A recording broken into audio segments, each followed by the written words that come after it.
달러 가치가 장기적으로 저 하락 추세로 돌아섰거든요. 네. 물가 상승 하락, 그거는 곧 경기 침체라는 겁니다. 네. 세계 경제에서 미국 비중 지속적 축소라고 보고 있거든요. 이거는 달러 약세를 의미하는 거죠. 그래서 결국 외국인이 주식을 살 것이다. 네, 그래서 주식 사면서 주가도 오르고 그 다음에 환율도 떨어지는 이런 국면이잖아. 네, 오늘은 서강대학교 경제대학원 김영희 교수님 모셨습니다. 안녕하세요. 예, 안녕하십니까. 네, 지금 그 환율이 예. 요새 가장 큰 화두인 것 같아요. 예, 예. 우리가 계속 원화 약세라고 얘기했는데, 예. 근데 원화 약세보다는 이건 달러 자체가 강한 거 아니야? 뭐 이런 전 세계적으로 어쨌든 강달러 시대니까. 예, 예. 근데 이게 어쨌든 이 달러 환율 예. 이 상황을 어떻게 봐야 되는 건가요? 예, 저는 뭐 지나치게 지금 달러가 강세고 특히 엔이 약세고 유로는 뭐 유로도 약세다 네. 이렇게 지금 보고 있습니다. 예, 그 그림 중 하나가 저 국제결제은행에서 실질 실효환율이라는 걸 작성하는데요. 그러니까 2010년 100 기준으로서 100 이상 되면은 그 나라 통화 가치가 가대평가됐다. 100 이하면은 가소평가됐다. 예, 그렇게 평가하거든요. 그래서 6월 거를 바로 며칠 전에 발표를 했는데요. 6월 기준으로 보니까 달러가 한 128%, 그러니까 28% 정도 가대평가됐습니다. 네. 예, 그 다음에 유로는 한 12% 가소평가됐고요. 특히 엔은 역사상 가소평가 정도가 가장 심각합니다. 40%나 가소평가됐어요. 예, 그래서 저는 이 그림을 보면서 지금 지나치게가 달러는 가대평가됐고 엔은 가소평가됐다. 유로도 가소평가됐다. 달러가 이렇게 가대평가된 거는 2000년과 IT 거품 붕괴 직전에 그때 미국 경제가 굉장히 좋으니까 달러 가치가 가대평가되고 그다음에 2000년 IT 거품이 붕괴되면서 달러 가치가 장기적으로 저 하락 추세로 돌아섰거든요. 네. 지금 뭐 그 수준입니다. 이걸 볼 때 저는 조만간 달러 가치가 하락하고 상대적으로 유로나 엔 가치가 오를 가능성이 높다. 이렇게 지금 보고 있습니다. 네, 그렇군요. 지금 근데도 저게 곧 해결될 것 같은데 라는 기대감, 예, 예. 이런 걸로 해가지고 뭐 달러 자산을 파는 분들도 있고 그랬는데 이제 지금 후회하고 있단 말이죠. 지금 이게 근데 그러한 그 뭐라 그럴까요? 펀더멘탈 자체는 그렇다 하더라도 혹시 뭐 여러 가지 시장 논리상 이러한 상황이 오래 가는 거 아닐까? 이런 생각하시는 분들이 있거든요. 저는 오래 가지는 않을 거라고 보고 있습니다. 최근에 그 달러 가치가 이렇게 급등한 거는 주로 두 가지 때문이죠. 미국이 그 빅스텝 하면서 자이언트 스텝 하면서 금리를 많이 올리니까 유로하고 엔하고 뭐 미국 금리 차가 좀 확대됐었죠. 그런데 미국 저는 10년 국채 수익률이 이미 고점을 쳤다고 보고 있거든요. 네. 10년짜리가 3.5%까지 올라갔다가 좀 2.9% 안팎에서 오르고 안팎에서 좀 움직이고 있습니다만은 더 이상 미일, 미유로 뭐 금리차가 확대되기는 힘들다고 보고 있거든요. 금리차가 축소되고 그리고 러시아 우크라이나 전쟁 때문에 안전자산 선호 현상 때문에 달러 수요가 늘어가지고 뭐 달러 지수가 108까지도 갔었죠. 그런데 그걸 뭐 이 108이라는 수치가 거의 반영됐다고 보고 있습니다. 그래서 저는 조만간 달러 가치가 하락하고 유로 가치 특히 엔이 지나치게 저평가됐는데 어느 정도 제자리에 가는 과정이 앞으로 전개될 거라고 보고 있습니다. 그렇군요. 아, 그렇다면은 예를 들어서 이제 미국 주식을 가지고 있는 분들 입장에서 이제 요새 급락 상황에서 이제 몇십 프로 하락하신 분들이 많단 말이죠. 예, 예. 근데 또 달러 가치는 또 한 20% 올랐잖아요. 예. 그래가지고 이렇게 원화로 계산하면 뭐 그래도 좀 괜찮아요? 그럼 예. 이럴 때 원화로 바꿔놓는 게 낫는 건가요? 예, 저는 원화로 좀 바꿔놓으시는 게 좋을 것 같습니다. 사실 저 우리나라 환율은 같은 거 국제결정에서 해보니까 한 2% 정도 아직도 가대평가돼 있다고. 아, 네. 예, 그래서 조금 더 오를 가능성은 있어요. 예, 그런데 저는 저 앞으로 제가 3분기에는 우리 주가가 좀 오를 수가 있다. 계속 이런 말씀을 드렸습니다만은 우리 주가나 지금 우리 환율이나 제가 평가보기에는 지나치게 저평가됐거든요. 이 그림은 우리 코스피하고요. 예, 그 다음에 원달러는 제가 역축으로 그렸어요. 예, 그러니까 이쪽으로 갈수록 환율이 오르고 환율이 원화 가치가 떨어진다는 것이죠. 거의 같은 방향으로 움직이거든요. 네. 예, 그런데 제가 인과관계를 분석해 보면은 주가가 환율에 더 영향을 미칩니다. 그래서 주가가 먼저 떨어지면 환율도 떨어졌고요. 주가 오르면 환율도 올랐다는 거죠. 근데 이 고리를 연결시키는 게 외국인 순매수거든요. 네.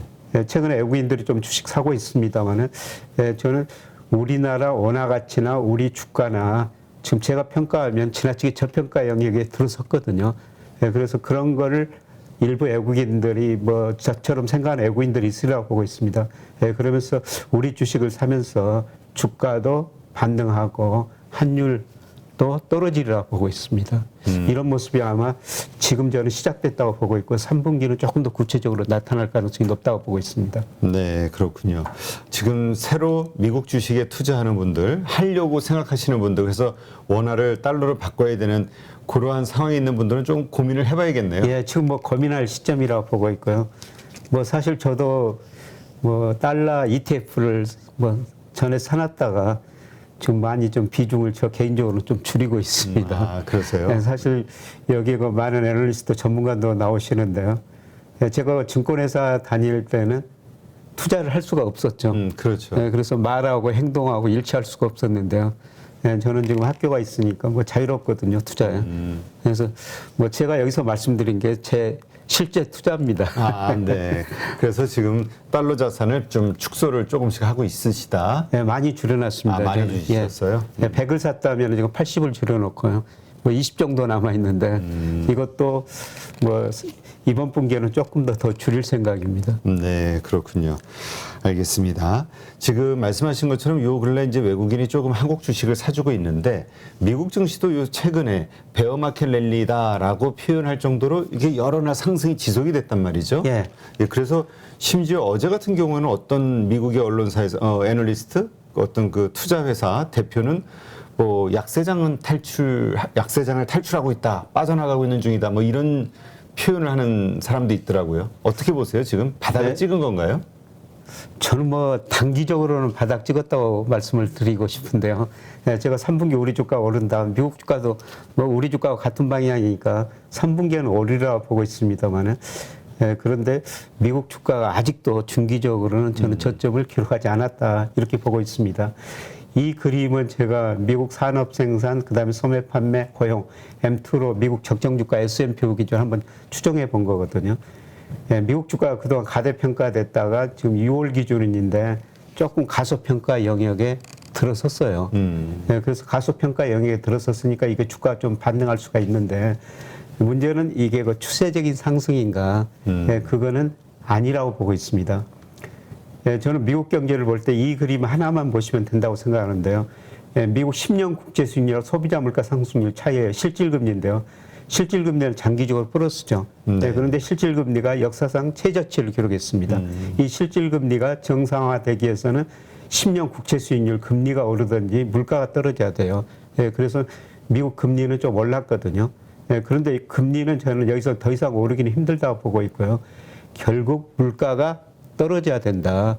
예, 그래서 이게 정상화되려면은 예, 물가가 3%대로 떨어져야 됩니다.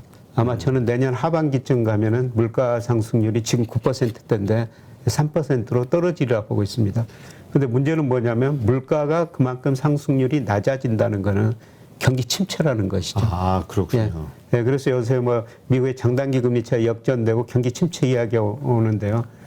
예, 그런데 2008년 미국이 그 금융위기 오면서 이때 물가가 급격하게 떨어졌지 않습니까? 네. 경기 침체되면서 이게 주가도 급락한 적이 있었어요. 아, 예, 저는 내년 상반기 무렵이 이렇게 나타나리라고 보고 있고 물가 상승이 떨어졌는데 경기 침체다. 예, 그러면서 실제로 지금 경기 침체 우려 때문에 주가 조정을 보이고 있는데 경기 침체가 실제로 현실화되고 폭이 깊어지면은 주가가 한 번 더 급락할 수 있다고 보고 있습니다. 네. 그래서 단기적으로 미국 주가가 뭐 단기 저점은 쳤다고 보는데요. 중기적으로 보면은 저는 이런 국면이 한 번 더 남아 있기 때문에 아직도 미국 투자는 좀 조심스럽게 접근하시는 게 좋을 것 같습니다. 아, 그러니까 아직은 한 번에 더 급락할 가능성이 있다. 예, 내년 상반기에는 이런 모습이 더 나타나고 있습니다. 물가 상승 급락하고 그다음에 주가도 급락하고 이거는 경기 침체라는 겁니다. 경기 침체. 예. 근데 사실 지금 이미 경기 침체가 시작이 된 거 아닌가요? 왜냐면 그렇게 표현하는 분들이 있으니까. 예. 근데 1분기 지금 마이너스 미국 경제가 마이너스 성장했고요. 2분기도 지금 마이너스 성장할 가능성이 높죠. 예, 그런데 의미가 좀 다른 것 같아요. 1분기, 2분기 보면 미국 소비는 증가했거든요. 네. 예, 그런데 대부분에서 수입이 많이 증가하면서 내수는 괜찮습니다.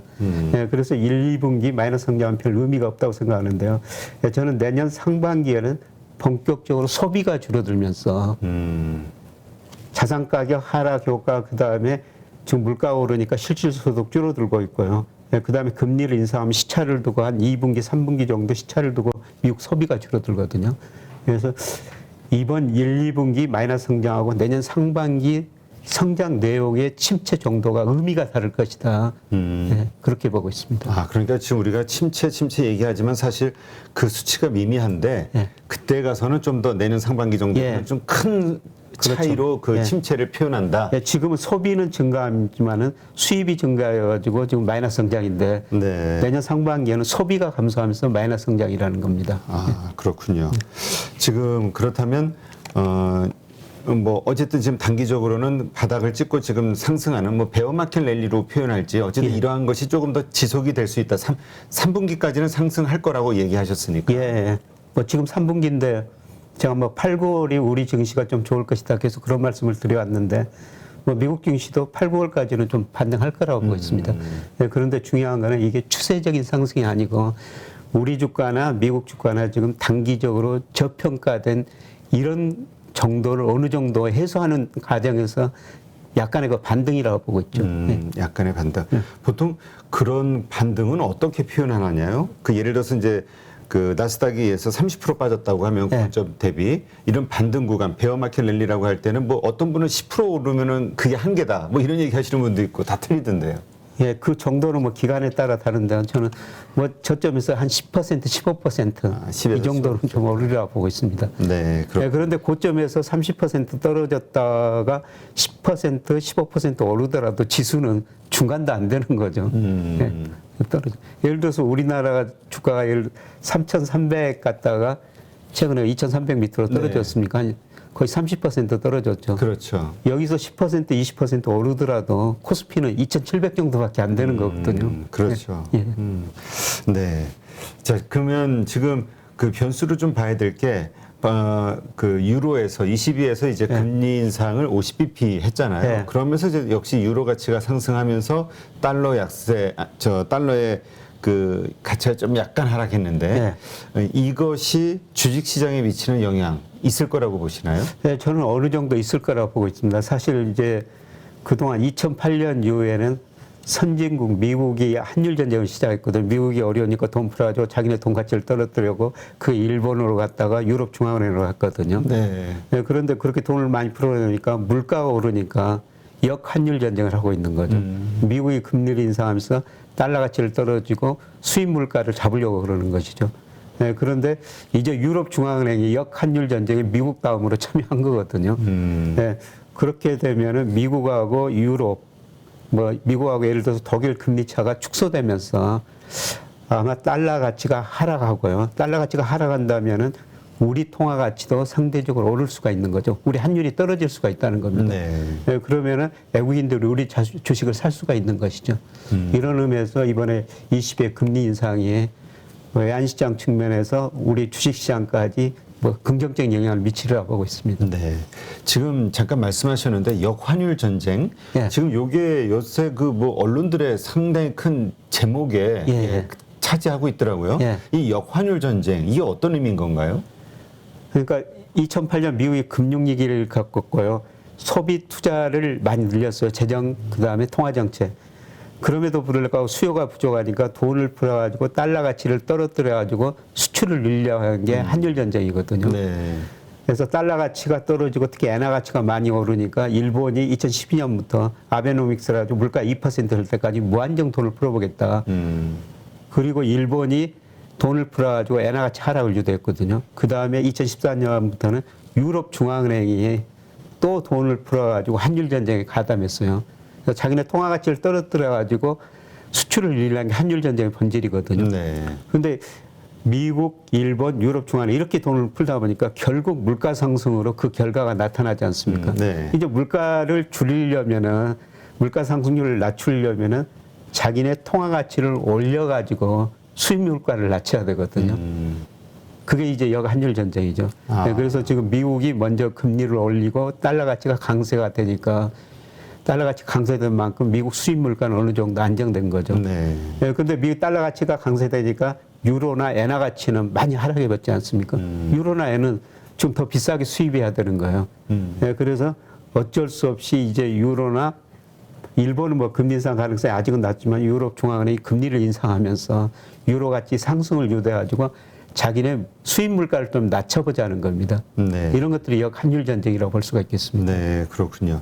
그러면 미국 증시가 금리 인상을 하고 나서 증시가 좀 여러 가지 뭐 증시에는 불리한 일이다라고는 하지만 어쨌든 그래도 그 증시가 상승하는 어떤 요소들이 됐잖아요. 예. 유럽도 이번에 금리 인상으로 인해서 괜찮은 모습이 나올 거예요. 그러니까 그런 모습들이 나온다고 하면은 뭐라 그래요? 전 세계적으로 이러한 일들이 반복이 됐을 때 예. 증시가 어떻게 될 것인가? 그래서 금리를 올린 만큼 이제 물가가 저는 전 세계 물가가 거의 6월이 고점이었다고 보고 있거든요. 특히 네. 미국 물가도 저는 상승률로 보면 6월이 고점이었다고 보고 있어요. 그래서 8월 중순에 미국 7월 소비자 물가가 발표가 되는데요. 그게 굉장히 의미가 깊다고 생각하고 있습니다. 예, 제가 미국 물가가 6월이 고점이었다 그렇게 말씀드리는 거는요. 우선 수요 측면에서 미국 GDP가 1, 2분기 마이너스 성장하고 있습니다. 수요가 위축되고 있다는 네. 거죠. 예, 그다음에 미국 통화 증가율이 최근에 6%대까지 낮아졌어요. 적정 통화 공보다 미국 통화 증가율이 낮아지고요. 예, 그다음에 배럴당 120달러까지 올라갔던 WTI 이게 지금 100달러 밑으로 떨어졌지 않습니까? 유가가 떨어지면 바로 다음 달에 미국 소비자 물가 상승률이 떨어지는 거거든요. 예, 그래서 이런 물가 상승률이 하락한다. 이런 것들이 지금 주식시장에 긍정적인 요인으로 미치는데요. 예, 그런데 앞서 말씀드렸습니다마는 물가 상승 하락, 그거는 곧 경기 침체라는 겁니다. 네. 네, 그래서 단기적으로는 인플레이율이 좀 낮아지면서 금융 긴축의 정도가 조금 축소되면서 주가가 일시적으로 반등하리라고 보고 있는데 그 다음 기다린 거는 전 세계적인 경기 침체라는 겁니다. 그렇군요. 자, 그렇다면 지금 투자자의 입장에서는 어떻게 그 대응을 하는 게 지금 시점에서는 좋을까요? 물론 그 장기적으로 보면 주가가 싸졌으니까 네. 뭐 사서 보유하시는 게 좋은데요. 뭐 역사적 저평가라고 뭐 말은 많이 하더라고요. 예. 예, 그런데 역사적 저평가는 아직도 제가 생각에는 멀었습니다. 아. 예, 미국 주가 한번 보시면요. 네. 이게 아까 산업생산 소매판매 고용 M2 같은 거로 제가 평가를 했는데요. 가대평가됐다 2008년 글로벌 금융위기 오면서 50% 이상 적정 주가보다 가소평가되거든요. 아. 네, 그런데 지금 한 6% 정도 가소평가됐어요. 그런데 자산 가격, 특히 주가라는 건 어떻습니까? 연착륙이라는 게 없다는 거죠. 항상 경착륙한다는 거죠. 네. 오를 때는 이렇게 펀더멘탈을 가대평가하지만 또 떨어질 때는 이렇게 가소평가한다는 거죠. 네, 저는 이것 보면은 가소평가 정도가 아직도 더 심각한 게 남아있다. 그게 아마 내년 상반기가 아닐까 그렇게 생각합니다. 이런 의미에서 보면은 뭐 3분기 좀 반등할 때 주식 비중을 좀 줄였다가 뭐 내년 상반기까지만 보면요. 더 싸게 살 수 있는 기회가 올 거라는 겁니다. 미국도 마찬가지고 우리나라도 마찬가지입니다. 네, 그렇군요. 진짜 저 그래프로 보면은 지금이 우리가 약간 적정 평가에서 약간 내려간 정도인데 2008년, 2009년 그 위기 때 상황으로 보면은 저기서도 이제 50%가 더 빠졌다는 얘기군요. 예, 적정 수준보다. 아, 그러니까 지금 그게 저평가다. 예, 그게 이제 진짜 저평가지. 우리나라도 일평균 그 수출 금액 가지고 제가 말씀을 드린데요. 예, 작년 그 4월 달에는 한 40% 가도평가됐어요. 근데 네. 올 6월 달 보니까 14% 가소평가됐는데요. 우리나라 주가도 2008년에는 예, 제가 그 일평균 수출 가지고 평가해 보면 거의 35%까지 가소평가까지 갔었거든요. 네. 근데 가소평가 영역에 들어섰기는 들었지만은 주가라는 거는 연착륙보다는 경착륙하고 떨어질 때는 항상 펀더멘털을 지나치게 또 가대평가하기 때문에 그 국면은 아직 안 왔다는 겁니다. 네. 그러면 말씀대로라면은 지금 마이너스 14% 어떤 과소평가 받고 있다 하더라도 2008년도의 상황으로 되돌아보면은 35%까지도 그때 갔었으니까 마이너스. 예. 아직도 진짜 과소평가를 받는다라는 상황이 왔을 때는 아직도 더 하락폭이 있다. 예, 그렇습니다. 예. 네, 그렇군요. 지금 그렇다면 외국인들 지금 어쨌든 이제 달러 가치가 하락. 근데 요새는 이제 우리도 이제 자꾸 이 악조건에 자꾸 익숙해지는가 봐요. 처음에는 1250원, 1200원대만 넘었을 때도 막 이게 어떻게 외국인이 언제 될 거냐 이러다가 점점 이제 긍정론 나오는 게 1,300원만 유지가 된다. 1,300원 아래라면 다시 외국인이 들어올 것이다. 이런 얘기를 하더라고요. 증권사에서도. 이거 어떻게 봐야 될까? 외국인이 어떤 준비가, 어떤 기준이 됐을 때 다시 매수가 시작이 될까요? 뭐 외국인들이 장기적으로 보면 한국 경제 성장, 기업이익 증가를 뭐 이런 걸 많이 평가하는데요. 제가 단기적으로 평가해 보면 외국인 순매수, 특히 누적 순매수에 가장 상관계수가 높은 게 일평균, 환율이거든요. 환율. 그런데 원달러 환율이 지금 우리가 1,300원이 좀 넘었는데 제가 평가해 보기에는 우리 경제력에 비해서 이건 환율이 높은 수준이라는 겁니다. 아까 코스피가 14% 정도 가속평가됐다고 말씀을 드렸는데요. 제가 지금 이 현상에서 우리나라 적정 환율 추정해 보니까 한 1,250원 정도 나와요. 경상수지, 그 다음에 단기예채, 추세 같은 거 고려해 보면 1,250원 정도 나오거든요. 그래서 1,250원 정도 될 때까지는 뭐 저처럼 생각하는 외국인이 일부 있을 거라고 보고 있습니다. 그래서 결국 외국인이 주식을 살 것이다. 그래서 주식 사면서 주가도 오르고 그 다음에 환율도 떨어지는 이런 국면이잖아. 우리 지금 3분기에 나타날 현상이라고 보고 있습니다. 네, 그렇군요. 근데 지금 아까 우리 환율 전쟁, 환율 전쟁이죠. 크게 보면은 이것에 대해서 이런 의견을 가지신 분도 있더라고요. 올해 그 외국계 자금, 유럽이나 중국계 자금들은 많게는 몇십 프로씩 다 빠져나갔는데 오히려 미국계 자금은 한 40% 이상 한국 자산을 이제 들어왔다. 이 얘기는 그러니까 결국 이 달러 강세를 통해서 자연스럽게 그 양털깎기라고 우리 소위 표현하는 미국의 부를 또 이게 늘려나가는 이런 현상이 벌어지는 거 아니냐. 싸게 다른 나라들의 자산을 사니까 이런 얘기도 있는데요. 사실 미국 입장에서 보면은 지금 달러 가치가 오르고 다른 나라 통화 가치 다 떨어지니까 다 미국인 입장에서는 다른 나라 주식 자산을 싸게 살 수 있는 기회죠. 그러니까 우리 농담 삼아 방송할 때 그런 얘기 했거든요. 지금 재미교포라면 한국에 대해서는 워낙 잘하니까 이거 일시적인 현상이라고 생각한다면 지금 가지고 있는 달러 자산 미국에서 다 보내가지고 달러 보내가지고 한국 자산 사야 되는 거 아니야? 이런 농담 했는데. 저는 그러기에는 미국 대내 불균형이 너무 심화되고 있다고 보고 있거든요. 미국 그 연방정부 부채가 GDP 대비 130% 한때 넘어섰고요. 특히 미국의 순대부채가 GDP 대비 지금 80%에 근접하고 있거든요. 그러니까 미국 사람들이 지금도 소비를 많이 하고 있어요. 소비를 많이 하다 보니까 수입이 수출보다 훨씬 많이 늘어나가지고 적자가 너무 많이 늘어나고 있거든요. 이 적자를 미국 뭐로 메꾸냐면은 작년 기준으로요. 미국 순대부채가 18조 1천억 달러인데요. 이게 포트폴리오 투자 적자가 12조 달러 돼요. 그리고 나머지가 직접 투자, 기타 투자인데요. 우리가 지금 서학개미라고 하는 것 중 우리 수출해서 미국에서 돈 벌어가지고 그 돈 가지고 미국 주식 채권 사주고 있는 거예요. 중국도 지금 미국 채권 많이 가지고 있지 않습니까? 그렇죠. 미국 수출해가지고 돈 벌어가지고 그 돈 가지고 미국이 버티고 있는 겁니다. 그런데 지금 올 상반기 보니까 우리 그 서학개미부들이 많이 산 주식 10개가 보니까 평균 수익률이 마이너스 51%더라고요. 반토막 났네요, 다. 근데 이런 상황에서 과연 우리 그 서학개미 이런 분들이 미국 주식을 계속 더 살까? 저는 아니라고 생각하거든요. 미국 포트폴리오 투자 자금으로 주식이 투자 자금이 덜 들어가라고 보고 있습니다. 그리고 예를 들어서 바이든 대통령이 얼마 전에 우리나라 방문하면서 오자마자 삼성전자가 하고 그다음에 나갈 때는 현대차가 하고 그다음에 엘렌 재무장관이 와가지고 지금 LG 거기 방문했지 않습니까?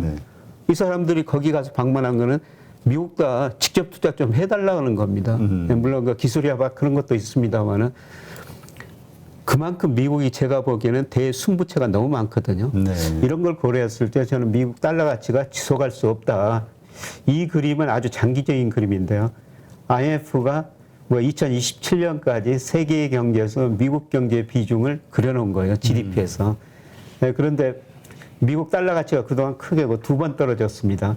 85년 9월에 플라자 합의를 유도해가지고 달러 가치 인위적으로 하락을 유도했고요.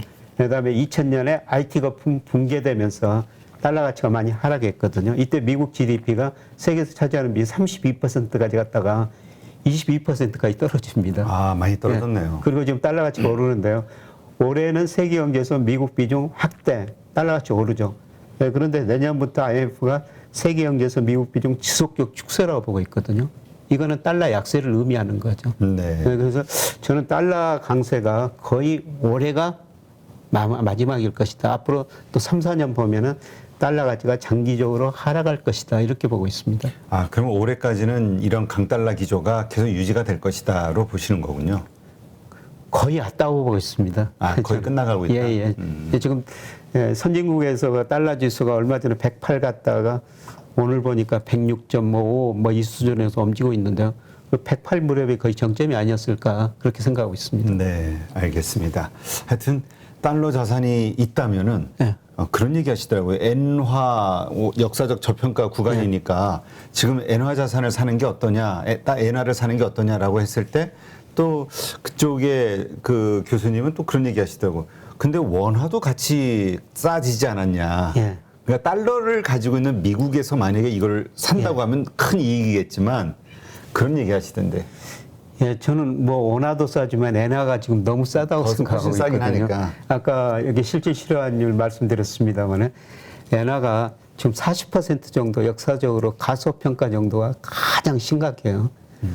뭐 일본 경제가 그만큼 나쁘다는 의미도 되겠습니다만은 결국 저는 상대적으로 내년에 미국 경제가 침체에 빠지고 미국 국채 수익률 많이 떨어지면서 미일 금리 차가 많이 축소되리라고 보고 있거든요. 네. 그래서 지금은 저는 엔화 자산, 엔화를 좀 사시는 게 괜찮다고 생각하고 있습니다. 엔화를. 예. 네, 알겠습니다. 네, 하여튼 달러 미국은 지금 어떻게 보면은 미국 달러를 가지고 있는 그 미국의 입장에서는 해외의 다른 나라들의 자산을 우량 자산을 헐값에 살 수도 있는 기회인 거죠. 예, 그렇습니다. 그거는 맞습니다. 아, 그러니까 그게 기축통화라서. 그러니까 어떤 특별한 나라의 위기를 통해서 우리가 양털깎기 우리 IMF처럼 그걸 생각했는데 그게 아니더라도 전 세계 자산을 전 세계 그냥 싸게 살 수 있는 기회가. 예, 그렇죠. 아, 이게 역시 달러 패권이라는 게 얼마나 무서운가를 이번에 다시 깨달은. 그래서 중국이 그걸 보면서 지금 저 위안화를 어떻게 하면 기축통화로 만들까 열심히 고민하고 있지 않습니까? 시간은 많이 걸릴 텐데요. 네, 알겠습니다. 하여튼 이러한 현상, 이것으로 인해서 강달러도 이제 뭐 어느 정도 종정이 되겠지만, 근데 말씀하신 대로 강달러가 좀 약해지고 그렇게 되면은 우리 신흥국을 포함한 이쪽의 증시, 이쪽은 환경이 외국인 투자가 들어오면서 좀 좋아질 수도 있는 환경이 되겠네요. 상대적으로 좋아지죠. 그러니까 저는 미국 경제가 좀 망가져야지 다른 나라 경제가 좋아진다. 미국 경제가 좀 나빠지면은 달러 가치가 떨어지고 상대적으로 미국이 금리를 인하할 수밖에 없거든요. 내년에 저는 미국 경제가 침체에 빠지리라고 보고 있어요. 그러면 미국이 금리를 인하하고 달러 가치 떨어지고 다른 나라 통화치는 오르니까 미국 자금들이 그런 나라로 들어갈 수가 있죠. 이미 많이 싸진 자산 가격을 사기 위해서요. 네. 아, 그렇다면 그 내년 상반기 정도에 예를 들어서 그렇게 어떤 경기 침체를 통한 어떤 주가 급락, 어떠한 그런 어려운 상황이 됐을 때, 그때 역시 이제 미국이 가장 큰 충격을 받게 되는 거잖아요. 예. 그렇게 되면은 이 약달러가 분명히 더 강해질 수밖에 없고, 그렇다면 우리 신흥국 증시들 이전 쪽은 더 좋아질 수도 있다라고 봐야 될까요? 뭐 저는 미국 증시보다는 앞으로 10년은 특히 저 아시아, 중국, 그다음 베트남, 인도네시아, 인도, 뭐 우리나라 증시가 더 좋으리라고 보고 있습니다. 그러니까 대표적으로 2000년 IT 거품 붕괴되면서요. 아까 미국 GDP가 세계에서 차지하는 비율이 2000년 32%에서 22%까지 떨어졌다고 2009년 말씀드렸습니다만은 그렇게 되면은 상대적으로 미국 주가보다 우리 주가, 중국 주가, 아시아 주가가 더 좋았었어요. 그때 미국 주가가 2009년 IT 거품 붕괴되고 제자리 오기까지는 10년이 걸렸거든요. 그런데 그 사이에 그 중국 주가가 엄청난 거품이 발생했다가 붕괴됐고요. 우리나라 주식 수익이 미국 주가 S&P 500보다도 수익률이 훨씬 더 좋았었습니다. 저는 앞으로 10년은 그런 모습이라고 보고 있습니다. 네, 그것이 아마 그 변곡점이 내년 상반기가 될 것이다. 예, 그렇습니다. 네, 알겠습니다. 누구나 1시간 안에 200개 종목에서 좋은 종목을 고를 수 있는 그런 능력을 배양할 수 있도록 제가 도와드리려고 그렇게 하고 있습니다.